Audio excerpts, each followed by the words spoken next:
সরস্বতী পূজাটা কার কেমন কাটলো তোমরা কিন্তু কমেন্ট করিয়া জানাইও।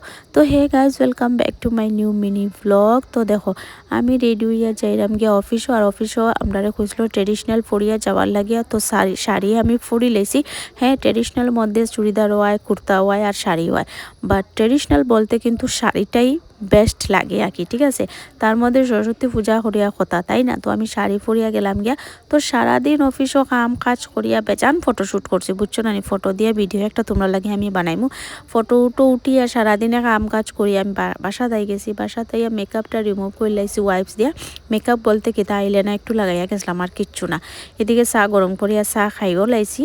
আর যেগুলো কাপড় চোপড় ফরিয়া গেছিলাম এটা তো সব আটাইয়া রাখতে লাগবো। তো দেখো এখানে খুলি লাইছি, খুলিয়া সব আটাইয়া রাখি লাইছি।